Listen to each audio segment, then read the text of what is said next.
हाँ तो मेरे प्यारे दोस्तों, कैसे हैं आप सब। चलिए आज मैं आप लोगों को प्रतिरोध का संयोजन कैसे हम लोग करते हैं उसके बारे में हम लोग समझाएंगे। सबसे पहले आता है हमारा श्रेणी क्रम में हम लोग कैसे प्रतिरोध का संयोजन करते हैं। तो देखिए हमारे सामने एक प्रतिरोध है, ऐसे ये है हमारा R1 प्रतिरोध, ठीक है।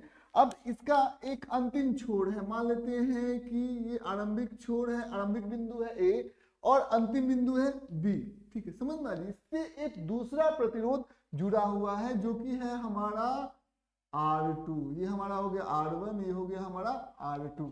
समझ में आ गया।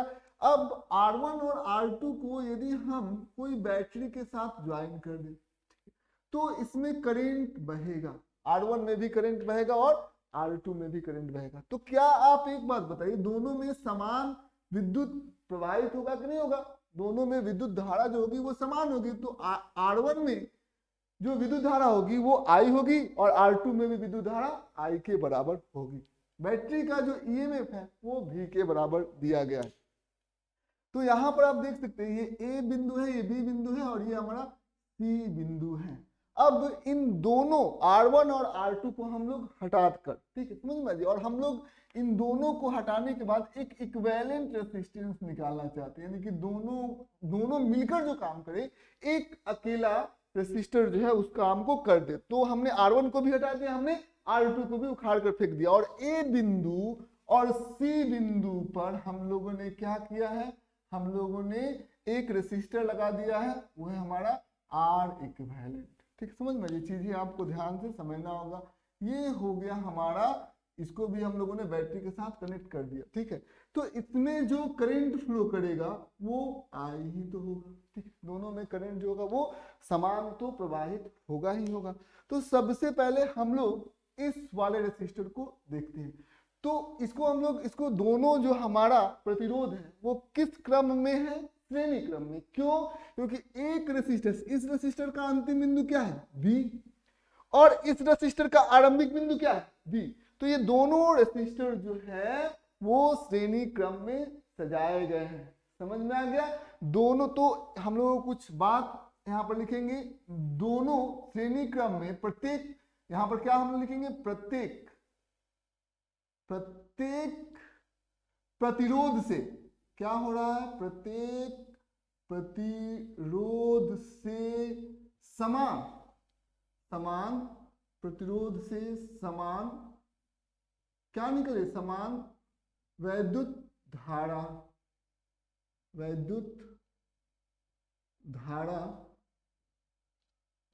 प्रवाहित हो रही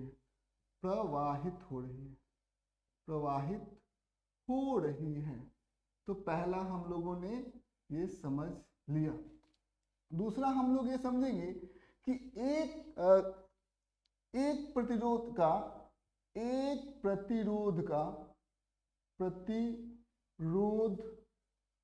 का अंतिम बिंदु, ये B, अंतिम बिंदु क्या है? दूसरे प्रतिरोध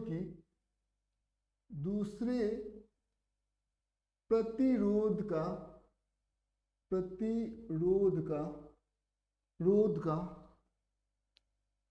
आरंभिक बिंदु है, ठीक है। समझ में, ये चीजें आपको ध्यान से समझना होगा। ये चीजें आप समझ लीजिए, यानी इसमें से भी धारा जो है I प्रवाहित होगी और इसमें से भी धारा जो है वो I प्रवाहित होगी। चलिए आप देख सकते हैं यहाँ पर जो इक्विवेलेंट, मतलब दोनों का जो इक्विवेलेंट प्रतिरोध है उससे भी धारा I प्रवाहित हो रही है। तो सबसे पहले हम लोग एक बात आपसे पूछना चाहते हैं, यदि हम ये कहें कि बाबू एक बात बताइए, सबसे पहले हम लोग यहाँ पर कहें VA घटाव VB, ये कितना होगा? ठीक है। तो यहाँ पर आप देख सकते हैं कि इस प्रतिरोध का छोर का विभव का अंतर है VA घटाव VB। तो ये किसके बराबर हो जाएगा? I में हम लोग R से गुना कर देंगे, ठीक है, I गुने R1। समझ में आ गई? अब यहाँ पर देखिए, यदि हम लोग यहाँ पर करेंगे हम लोग VB माइनस VC, तो VB में से VC को हम लोग हटा देंगे तो कितना हो जाएगा I गुने R2। ठीक है, क्योंकि हम लोग विद्युत धारा में प्रतिरोध से यदि गुना कर देते हैं तो विभव का अंतर निकल जाता है। तो ये हमारा हो गया पहला, ये हमारा हो गया दूसरा। ठीक है, इससे हमें क्या मिला, दो समीकरण मिला। अब हम लोग क्या करेंगे, एक जोड़ दो, दोनों को हम लोग जोड़ देते हैं। तो दोनों को यदि हम लोग जोड़ेंगे तो हमें क्या मिलेगा बाबू, यहाँ पर VA माइनस VB, VB इसको जोड़ेंगे VB माइनस VC, ये कितना हो जाएगा IR1 जोड़ IR2 हो जाएगा। ठीक, समझ में, ये चीजें आपको ध्यान से समझना होगा। अब देखिए VA में से हम लोग VC को घटाते हैं, तो VA घटाओ VC कितना हो जाएगा, I कॉमन ले लिया, R1 जोड़ R2 हो गया।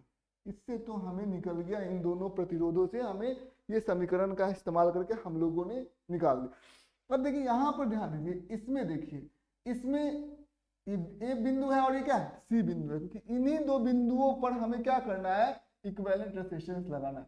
तो यहाँ पर करंट वही, जो इसमें करंट बह रहा है, इसमें करंट बह रहा है, इसमें भी वही करंट बह।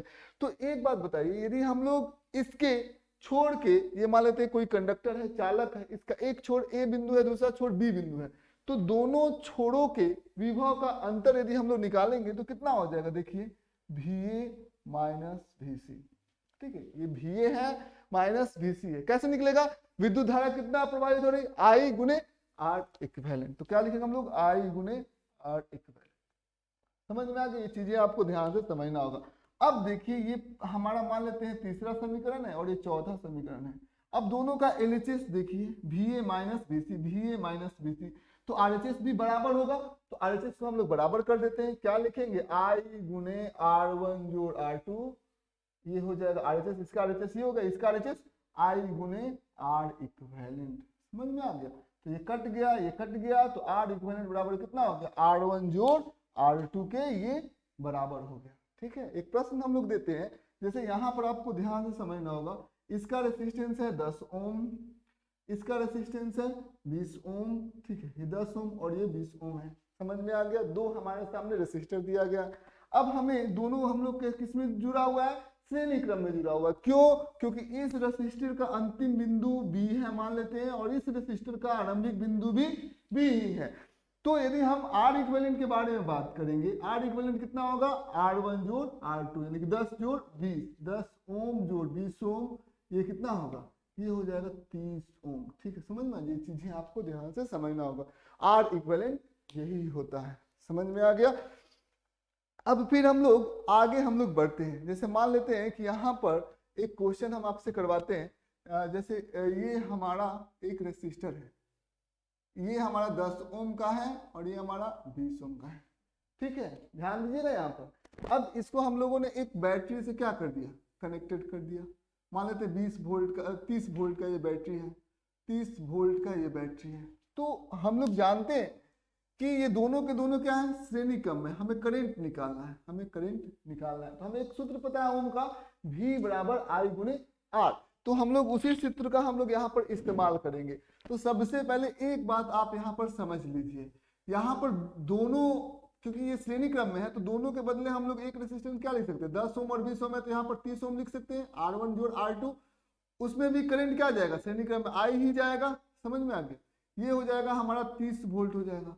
अब देखिए मान लेते हैं कि I बराबर कितना होता है, V बाई R। ठीक है, तो V बाई R, तो I बराबर यहाँ पर V कितना है, अब एक हमारा चालक हो गया, एक हमारा कंडक्टर हो गया, यहाँ पर देख सकते हैं, और एक हमारा उसके जो एलॉन्ग है, उसके छोरों के अंत में, उसके छोर पर जो वैद्युत विभव का अंतर है वो 30 वोल्ट है। तो हम लोग यहाँ पर ओम के नियम को लगा सकते हैं। ठीक है, क्योंकि यहाँ पर दो दो रेजिस्टर है, दो दो प्रतिरोध है, तो ओम का नियम तभी लगेगा जब हमें एक पूरा, पहले हमें एक यहाँ पर हमें पूरी तरीके से मालूम है कि इस छोर का वैद्युत विभव जो है इस चालक का वो 30 वोल्ट है और इसका प्रतिरोध 30 ओम है। तो ओम का नियम हम लगा सकते हैं V बाई R। तो V कितना हो जाएगा 30 ओम और R कितना हो जाएगा, V हो जाएगा 30 वोल्ट और R कितना हो जाएगा 30 ओम के बराबर हो जाएगा। ये कट जाएगा, यानी कि जो हमारा करंट जो होगा वो 1 एम्पियर के बराबर आ जाएगा। अब देखिए, अब हमसे कोई पूछे कि करंट यहाँ पर कितना है, 1 एम्पियर के बराबर है, तो ये 10 ओम में भी 1 एम्पियर का करंट बह रहा होगा और 10 ओम में जो वैद्युत विभव का अंतर होगा वो कितना होगा, I गुने R, यानी कि 10 ओम वाले रेसिस्टर में वैद्युत विभव का जो अंतर होगा वो I गुने R, यानी कि I है 1 और R है 10, तो कितना हो जाएगा 10 वोल्ट हो जाएगा। समझ में आ गया। अब ये 20 वोल्ट में वैद्युत विभव का अंतर कितना हो जाएगा, तो 20 ओम वाले रेसिस्टर में वैद्युत विभव का अंतर कितना हो जाएगा, तो 20 ओम वाले रेसिस्टर में करंट जो है वो 1 एम्पियर के बराबर फ्लो कर रहा है। ठीक है, तो वैद्युत विभव का अंतर कितना हो जाएगा, 1 गुने 20 यानी कि 20 वोल्ट हो जाएगा। समझ में, ये चीजें आपको ध्यान से समझना हो।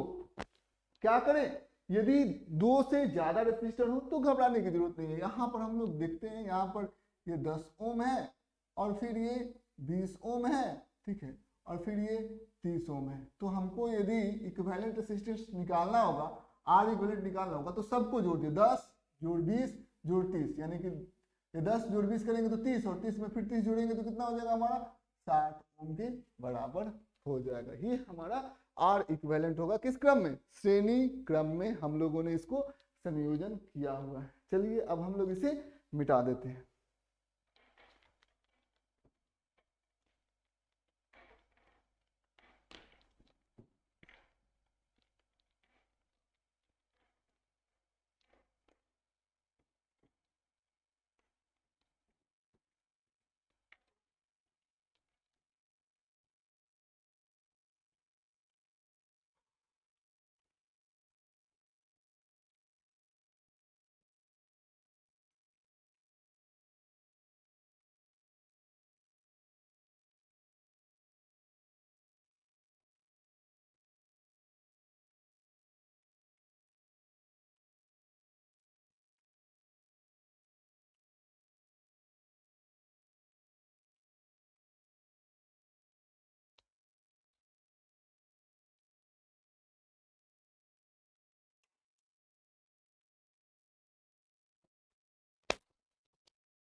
आइए अब हम लोग संयोजन करते हैं, लेकिन संयोजन हम लोग कहाँ करेंगे, समांतर क्रम में संयोजन। तो यहाँ पर हम लोग लिख देते हैं क्या, समांतर समांतर क्रम। ठीक है, तो इसको सबसे पहले हम लोग समझते हैं। 2 रेसिस्टर जो है वो समांतर क्रम में होंगे। कब होंगे, यहाँ पर एक रेसिस्टर है, अब देखिए इसको, यहाँ पर एक रेसिस्टर हमारे सामने दिया गया है। ठीक है, इसका आरंभिक बिंदु ए है और अंतिम बिंदु क्या है, बी है।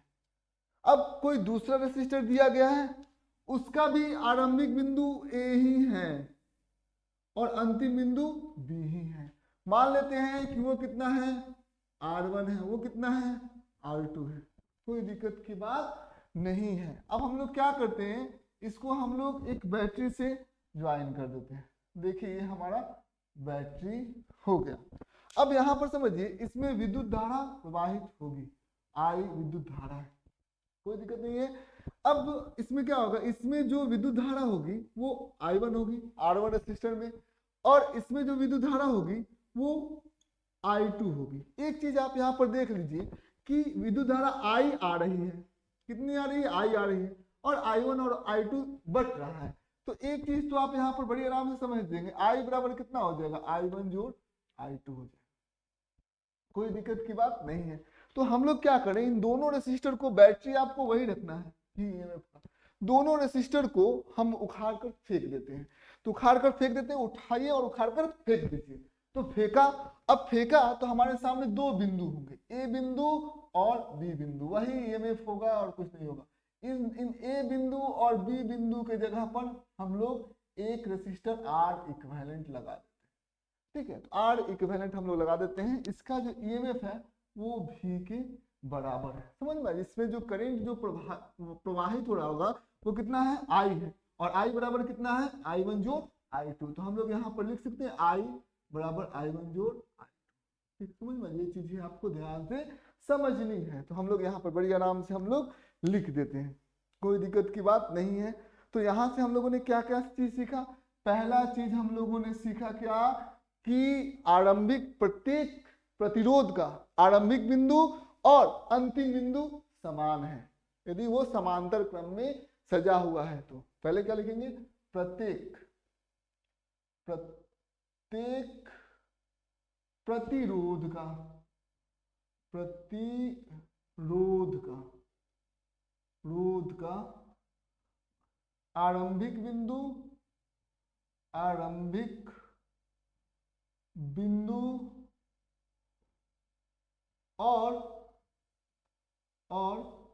अंतिम बिंदु समान है। ये बात हम लोग समझ गए, बिंदु समान है, ठीक है, अलग अलग नहीं है, कोई दिक्कत की बात नहीं है। दूसरा जो है आप देखिए विभव का अंतर, तो विभव का अंतर आप देखेंगे कि ये भी क्या है, पहला रेसिस्टर भी डायरेक्ट क्या है, बैटरी के साथ कनेक्टेड है। देखिए दूसरा रेसिस्टर, ये वाला रेसिस्टर, इसको देखिए एक इंड इसका बैटरी के साथ कनेक्टेड है और दूसरा इंड भी इसका बैटरी के साथ कनेक्टेड है। तो दोनों रेसिस्टर का जो वैद्युत विभव का अंतर होगा वो क्या होगा, वैद्युत विभव का अंतर समान है। प्रत्येक प्रतिरोध का वैद्युत विभव का अंतर समान है। इसका भी वैद्युत विभव का अंतर क्या हो जाएगा, VA माइनस VB होगा, ठीक है, VA माइनस VB। और ये वाले रेसिस्टर का होगा, और ये वाले रेसिस्टर क्योंकि आरंभिक और अंतिम बिंदु समान है तो VA माइनस VB ही तो होगा, और क्या होगा। तो हम लोग यहां पर कह सकते हैं, दूसरा क्या लिख सकते हैं, प्रत्येक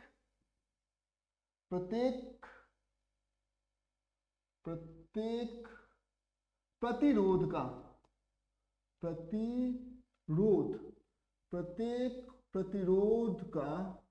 क्या लिख सकते हैं,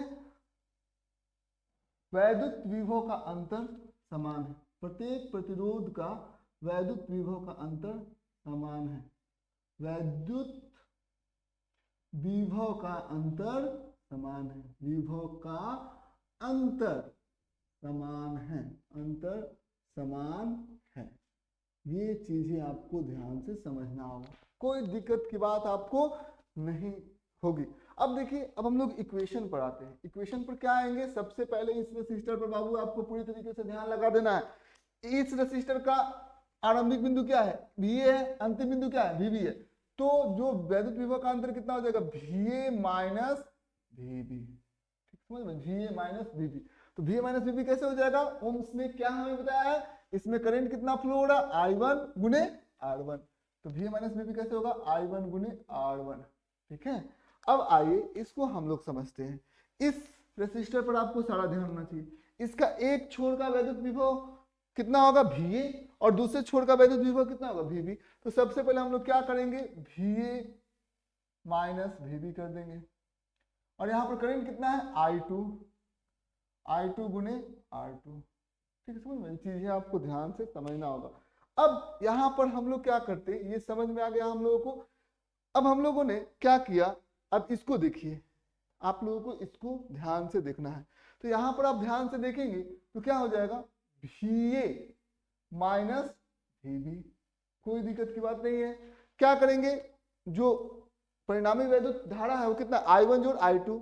तो करंट में, वैद्युत धारा में हम लोग प्रतिरोध से गुना कर देंगे, तो कितना हो जाएगा, I1 जोड़ I2 गुने R इक्विवेलेंट, कोई दिक्कत की बात नहीं है। इसको हम लोग क्या मान लेते हैं, इसको हम लोग मान लेते हैं V, और इसको भी मान लेते हैं V, ठीक, समझ में आ गया। तो यदि यहाँ पर आप देख सकते हैं, और VA माइनस VB को हम लोग V मान लेते हैं, तो V मान लिया हम लोगों ने इसको। तो सबसे पहले यदि I1 की बात करें तो I1 बराबर कितना हो जाएगा, I1 बराबर कितना हो जाएगा, V बटा R1, तो हो जाएगा V बटा R1। I2 बराबर कितना हो जाएगा, उसको देखिए, वो हो जाएगा V बटे R2, तो हो जाएगा V बटे R2, कि I1 I2 हम लोगों को मिल गया, कोई दिक्कत की बात नहीं है। तो इस इक्वेशन को अब आप देखिए, यहाँ पर VA घटाओ VB के जगह पर हम लोग क्या लिखें, VA घटाओ VB बराबर कितना है, वो V के बराबर है, तो यहाँ पर हम लोग लिख देते हैं क्या, V, ठीक है, V लिख दिया हम लोगों ने। अब क्या होगा, यहाँ पर देखिए I1 जोड़ I2 है, तो I1 जोड़ I2 है, तो I1 की जगह पर हम लोग क्या लिख सकते हैं, V बटा R1। तो यहाँ पर हम लोग लिख दिया इसके जगह पर V बटा R1, कोई दिक्कत की बात नहीं। जोड़ इसके जगह पर I2 की जगह पर लिखिए, I2 की जगह पर कितना हो जाएगा, V बटे R2, तो V बटे I2 की जगह पर V बटे R2, और यहाँ पर क्या लिख सकते हैं हम लोग, R इक्विवेलेंट लिख सकते हैं हम लोग, कोई दिक्कत की बात नहीं। V हम लोग कॉमन ले लेंगे, तो V हम लोग कॉमन ले लेंगे, तो V कॉमन ले लेंगे तो कितना हो जाएगा, V, तो कितना हो जाएगा 1 बटा R, R1 जोड़ 1 बटा R2, 1 बटा R2, हो गया और गुने आर इक्विवेलेंट हो जाएगा। समझ में आ गया, कोई दिक्कत की बात नहीं है। ये भी है, अब भी से इधर भी है, भी प्रोडक्ट में तो कट जाएगा, 1 हो जाएगा। अब आर इक्विवेलेंट यहाँ पर है, तो आर इक्विवेलेंट देखिए जब इधर आएगा तो क्या आ जाएगा, डिवाइड में आ जाएगा, तो 1/r इक्विवेलेंट। हमारा इक्वेशन क्या आ गया, 1/r इक्विवेलेंट। ये कितना आ गया, 1, ये r इक्विवेलेंट जब इधर आ गया तो 1/r इक्विवेलेंट हो गया। इधर क्या बचेगा, 1/r1 जोड़ 1/r1 जोड़ 1/r2। यही जब समांतर क्रम में जब हमारा प्रतिरोध का संयोजन करेंगे तो हमें निकल जाएगा इस प्रकार से। 3 होगा तो 1/r1 जोड़ 1/r2 जोड़ 1/r3, ये हमारे सामने आ जाएगा। चलिए अब हम लोग 2 रेसिस्टर ले लेते हैं। सबसे पहले हमारे सामने 2 रेसिस्टर है, 2 रेसिस्टर है। ये 10 ओम का है और ये भी हमारा 10 ओम का है, ठीक है, 10 ओम का है। और ये मान लेते हैं 20 ओम का है, कोई दिक्कत की बात नहीं है। हम लोगों ने क्या किया कि इन दोनों को हम लोगों ने 40 ओम के रेसिस्टर के साथ, 40 ओम के ईएमएफ के, 40 वोल्ट के ईएमएफ के साथ इसको कनेक्ट कर दिया। तो सबसे पहले यदि हमसे कोई पूछेगा कि ये किस क्रम में, समांतर क्रम में है कि श्रेणी क्रम में है, तो जवाब होगा कि ये आपका समांतर क्रम में है। दूसरा क्वेश्चन ये होगा कि इन दोनों का इक्विवेलेंट रेसिस्टर, मतलब दोनों को एक करेंगे तो एक सिंगल जो रेसिस्टर होगा, प्रतिरोध होगा, वो कितना होगा। तो उसके लिए हम लोग क्या सूत्र होता है, 1/r इक्विवेलेंट बराबर क्या होता है, 1/r1 जोड़ 1/r2, ठीक है। तो यहाँ पर 1/r इक्विवेलेंट की जगह पर हम लोग क्या लिख देंगे, 1/10, ठीक है। यहाँ पर रेसिस्टर ओम में होगा, वो वोल्ट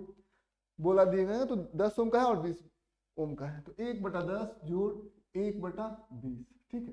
तो कितना हो जाएगा, 1/r इक्विवेलेंट कितना हो जाएगा, इन दोनों का हम लोग लघुत्तम 10 और 20 कर लेंगे तो 20 हो जाएगा, भाग लगाएंगे तो 2, तो यहाँ पर 2 से गुना कर दिया, जोड़ 20 से भाग लगाएंगे 1 आएगा, तो 1 यहाँ पर गुना कर देंगे, तो 1/r इक्विवेलेंट हमारा कितना आ गया, 3/20, और दोनों को ऊपर नीचे कर देंगे तो ये ऊपर चला जाएगा और ये नीचे आएगा, तो r इक्विवेलेंट बटा 1 कर दिया, रेसिप्रोकल लेंगे तो इधर भी रेसिप्रोकल लेंगे, 20 बटा क्या आ जाएगा, 3 आ जाएगा। ये 20/3 हमको क्या मिल गया, r इक्विवेलेंट मिल गया। समझ में आ गया। अब इससे क्या होगा, इससे विद्युत धारा प्रवाहित होगी, तो इसमें विद्युत धारा जो है वो I1 है। तो I1 हम लोग कैसे निकालेंगे, देखिए 10 ओम डायरेक्ट 40 वोल्ट के साथ जुड़ा हुआ है, तो हमें यदि I1 निकालना चाहते हैं तो ईएमएफ कितना है 40, ठीक है, और रेसिस्टर कितना होता है 10, तो क्या करेंगे 40/10, ठीक है, ये इतना एम्पीयर हो जाएगा। I2 निकालेंगे, ये क्या है, ईएमएफ कितना है 40/20, तो 40 ईएमएफ हो गया इसका V/R करेंगे तो हमें I निकल जाएगा। तो V हमारा कितना है 40, दोनों का जो ईएमएफ होगा वो तो डायरेक्ट बैटरी से दोनों कनेक्टेड है, तो इसका भी 40 होगा, इसका भी 40 होगा, तो ईएमएफ हमको 40 निकल गया, विभव का अंतर जो है छोड़ के अंदर वो 40 निकल गया, तो 40 बटा क्या करेंगे हम लोग 20 कर देंगे, ठीक है। तो इसमें I1 कितना आ गया हमारा 4 एम्पीयर, मतलब इसमें कितना करंट फ्लो करेगा 4 एम्पीयर के बराबर। अब इसमें I2 करंट फ्लो किया तो कितना किया, तो ये हमारा हो जाएगा 2 एम्पीयर के बराबर, ठीक है। तो इसमें I2 हो गया हमारा 2 एम्पीयर। समझ में आ गया, उम्मीद करते होंगे आज का क्लास इंफॉर्मेटिव रहा होगा। बस आज इतना है।